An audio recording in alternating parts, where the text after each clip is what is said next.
Ô Zé, quando começou sua caminhada? Porque eu gosto muito de saber dessas paradas, porque querendo ou não, no Brasil, todo mundo meio que sonha em ser um jogador de futebol, tanto as minas quanto os moleques que gostam de futebol, só que quanto de cara você conhece que é bom de bola? Você fala assim, mano, esse cara talvez é até melhor que eu, mas não vingou, não virou. É muito difícil esse corre? Como é que foi esse corre desde criancinha pra você? É o que mais tem, cara, eu acho, é o que mais tem. É cara bom de bola, mas que não teve oportunidade, cara. Porque a maior parte, né, a maioria dos jogadores da molecada que vira jogador, a maioria sai da periferia, né? E é lá na periferia que tá as joias, né? E essas joias precisam ser lapidadas, né? Lapidadas de que forma? Com oportunidade. A oportunidade não chega para todos. Sim. Ou quase não chega a oportunidade lá. Eu falo porque eu saí da periferia, né? Eu nasci e cresci na zona leste de São Paulo. Qual que é? Eu sou de São Miguel. Ah, da hora. Eu nasci lá, cresci lá. E a oportunidade que apareceu para mim com 9 anos de idade foi a escolinha Pequenos do Jockey, que minha mãe trabalhava lá perto e conheceu um diretor. Da Lusa, né?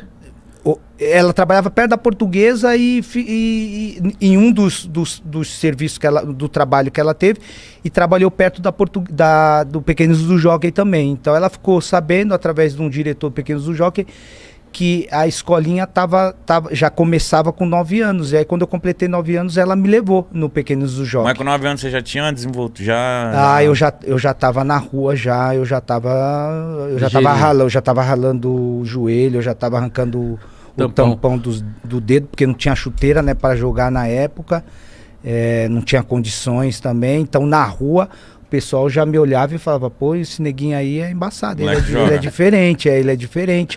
E nessa época minha mãe sempre atenta, assim, ela ouvia muito o pessoal falar. E ela via também dentro de casa também a minha vontade de jogar, né?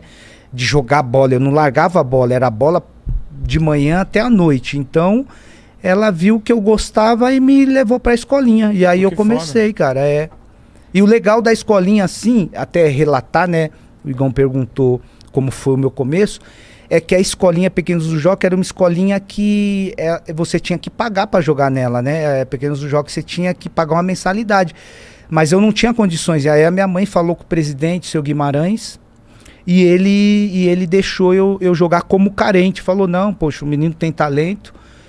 A única coisa que eu vou exigir dele é que ele chegue aqui com a nota, na época era a nota ruim, era vermelha, e boa era azul. A única coisa que eu peço é que ele chegue aqui pra jogar com nota azul. Ele vai ter que ter nota azul, porque senão vai ser difícil manter ele aqui. Eu abro mão da mensalidade, mas ele vai ter que estudar. E isso foi o legal disso, foi que ele me deu a oportunidade e ao mesmo tempo me despertou pro estudo. Por mais que quando era moleque, eu não gostava muito de estudar, eu era muito chegado. Mas você estudou porque você tinha que jogar bola. Nota boa pra jogar. Foi um incentivo, aquilo ali foi um incentivo, e minha mãe me cobrava. O dia que eu não queria estudar pra prova ou fazer lição de casa, ela falava, você não vai fazer? Então, fim de semana você não vai jogar no Pequenos do Jockey. Aí eu corria, fazia minha lição, terminava, mostrava pra ela, e isso me incentivou, né? Isso foi muito legal. Que da hora, então, mano. Que legal essa atitude do seu Guimarães. Do seu Guimarães, porque, pô... Não, seu Guimarães, Igão, mítico, o cara foi um pai pra mim, cara. Um pai que eu tive pai, mas meu pai na minha adolescência saiu de casa. Mas seu Guimarães foi um pai em qual sentido? No sentido de abrir as portas dentro do Pequenos do Jockey, e foi um pai também porque, pô, meu pai saiu de casa, minha mãe tinha que trabalhar em 2 empregos e 5 filhos. Nossa. Eu tinha que treinar no sábado para jogar no domingo. Minha mãe até arrumava o dinheiro ali da condução, porque eu tinha que tomar 2 ônibus e o metrô, tinha que atravessar a cidade. 2 horas de travessia. Eu tinha que sair da Zona Leste para ir lá pro Morumbi.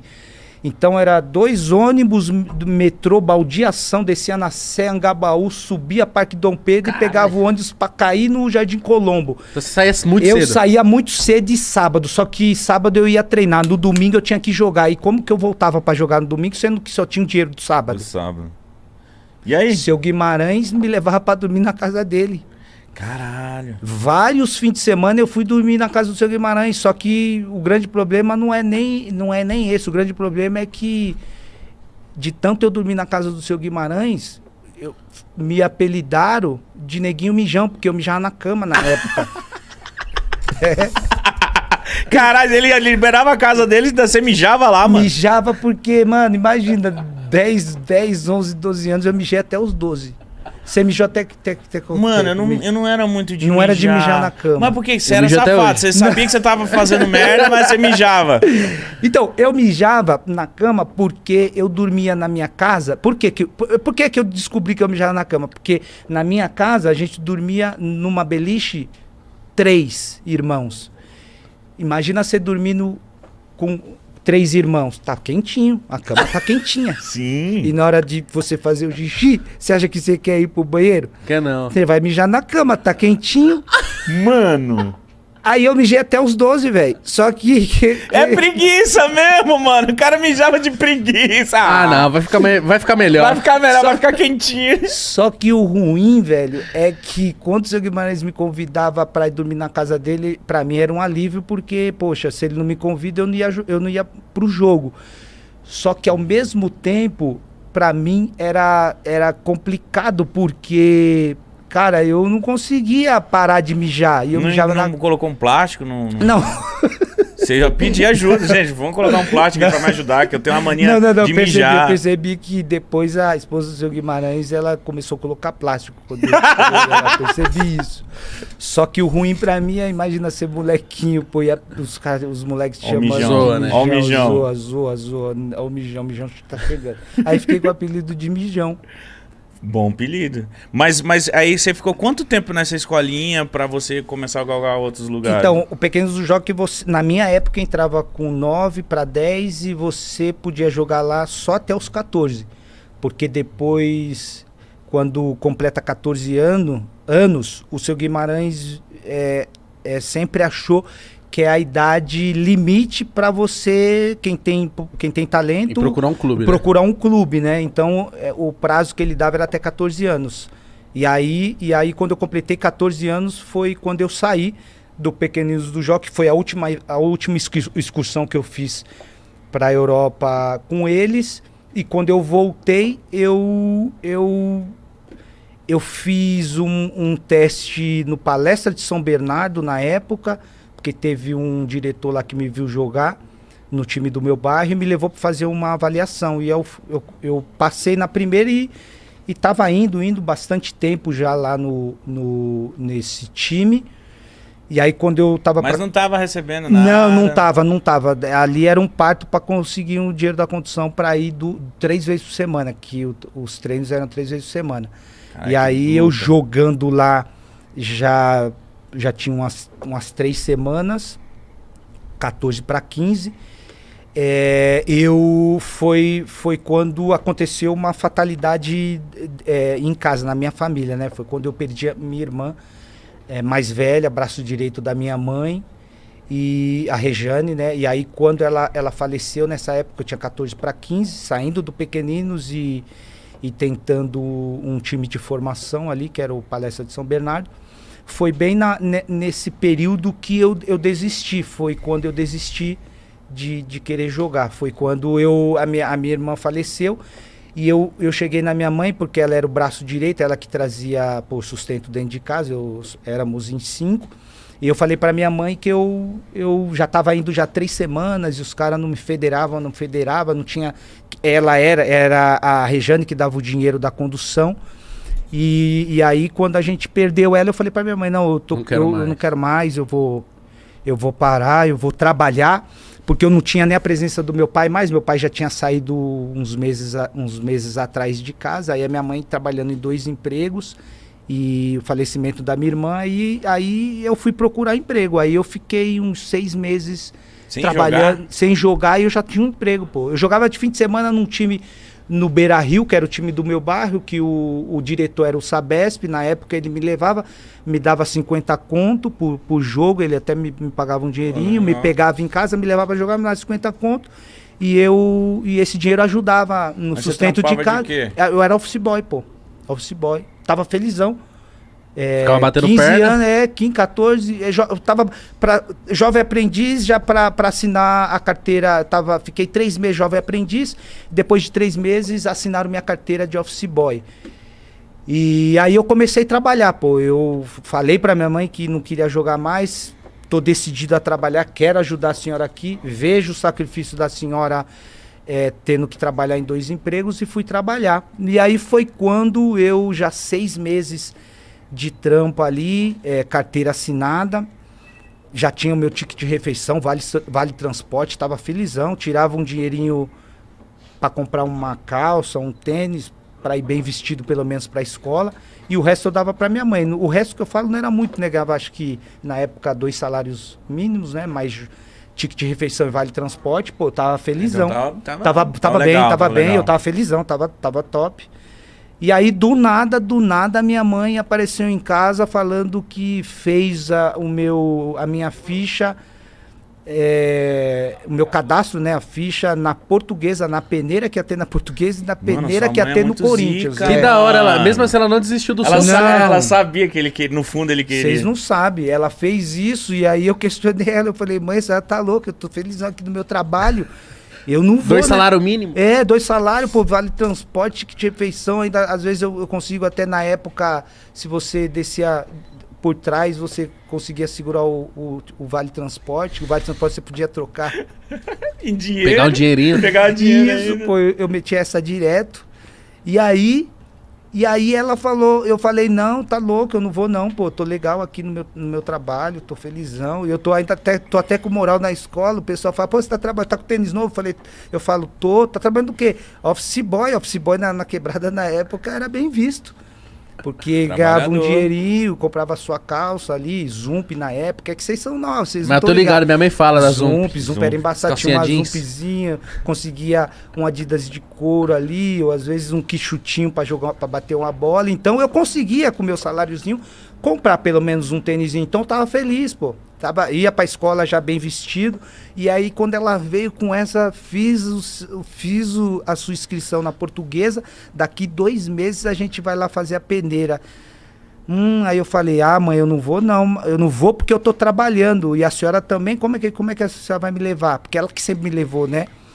Aí ela falou, não tem problema não. Vou pedir dispensa pro meu patrão e peço pro teu também, que eu já conheço ele.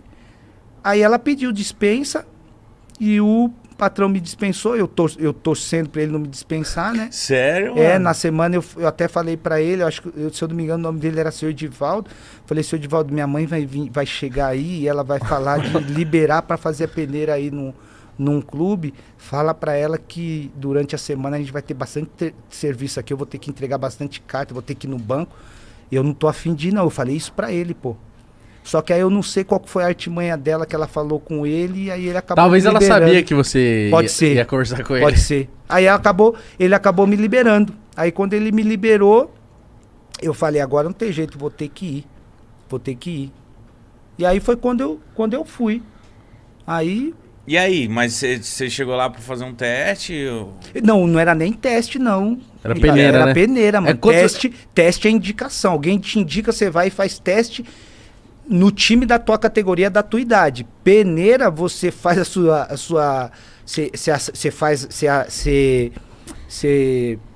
você faz a ficha técnica, né, que é onde você coloca os seus dados, eles te ligam e falam, ó, tal dia vai ter a peneira da tua idade, você vem pra peneira. Aí a peneira é você chegar, peneira eles dão um horário lá, que tem que estar às 2 horas no portão tal, você chega às 2, eu cheguei às 2 horas no portão tal, quando eu cheguei às 2 horas no portão tal, lá no Canindé, eu quis voltar para trás porque a fila pra peneira tava dando volta no Canindé. Eu falei, mãe, nossa, chegamos às 2, a gente não vai entrar para jogar, para fazer a peneira aí nunca.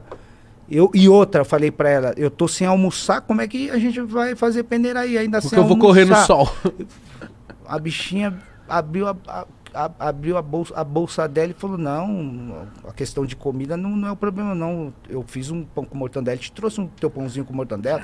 Sua mãe é muito foda. Me deu pão com mortandela, comi o pão com mortandela, desenrolou um suco lá, tomei o suco, pão com mortandela e fui pra fila. Quando abri o portão, corri pra fila, fila da minha posição gigantesca. Qual que era a sua posição na época? Meia. Eu lembro que as duas filas maiores era meia e atacante. Então, sempre é. Sempre é, né? Sempre é. Ninguém quer ser zagueiro lateral, Não, volante ou goleiro. Aí quando eu vi essas duas filas que eram as maiores, e aí minha mãe me deu pão com morto dela. Eu falei, não, então a gente vai ter que fazer essa peneira aí. Aí eu fui pra fila. Quando eu cheguei na fila, a fila da minha posição gigantesca. Aí eu comecei a olhar para as filas menores. Eu falei, mano, vou entrar em alguma dessas filas menores. As filas era quem eram os primeiros, lateral, esquerdo, direito, entrava pro campo, dividia os times e ia jogando. Então a fila era por posição. Aí eu comecei a olhar para as filas. A fila menor era goleiro. Aí eu olhei pros 3, 4 meninos goleiros lá. Eu falei, mano, os moleques gigantes.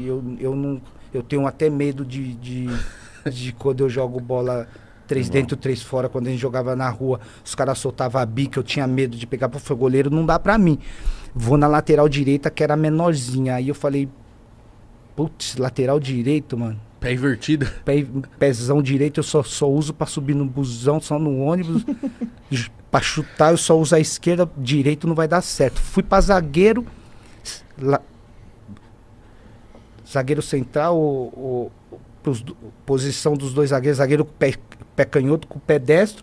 Mano, os moleques gigantes, tudo fortão. Falei, mano, não vai dar pra mim não. Volante forte também. Aí eu olhei pra outra, pra posição seguinte, lateral esquerdo. Eu falei, mano, lateral esquerdo.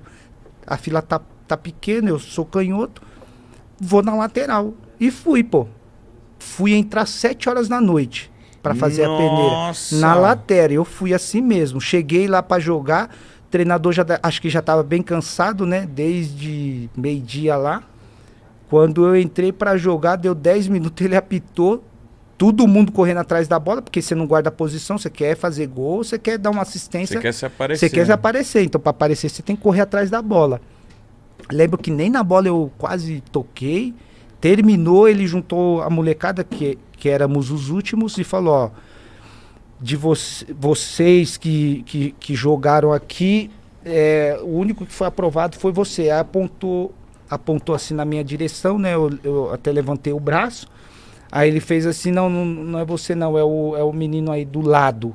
Era o menino do meu lado, apontou qual o teu nome, pegou o nome, idade, pá. Não, você vem daqui 2 meses, daqui uma semana, a seletiva vai estar menor, você vai passar para a próxima fase de avaliação. Os demais, infelizmente não deu certo, continua estudando, tenta outra coisa ou volta o ano que vem. E você tava nesse bolo? Tava no bolo. Terminou, todo mundo levantou ali, eu muito desapontado, triste, né? Porque, pô, perdi, na minha cabeça vinha, perdi meu dia de trabalho pra vir aqui, não ser aprovado, os caras nem me olharam direito. E tô indo em direção da minha mãe pra gente ir pra Marginal, pegar o ônibus pra ir pro metrô, do metrô pra casa. Aí eu tô triste falando com ela e quando eu fui falar pra ela, pô, mãe, tá vendo? Eu falei pra senhora que não era pra gente vir, pô, eu já tinha falado, o cara nem me viu, eu conversando com ela, eu olho pro lado e ela já não tá mais do meu lado. Aí eu procuro ela, olho pra trás, tá ela e mais 2 mães de longe, assim, eu escutei elas questionando o treinador. Poxa, a gente faltou no nosso trabalho, meu filho até trabalha, pedi dispensa para chegar aqui, vocês darem 10 minutos. Isso não é justo. O senhor foi muito mal no critério de avaliação, não sei o quê, eu escutando isso. E aí ela parou de falar, eu de longe eu vi que ele estava anotando na prancheta dele lá. Aí ela veio na minha direção pra gente ir pro ponto. Eu falei, mãe, que a senhora foi falar com o treinador?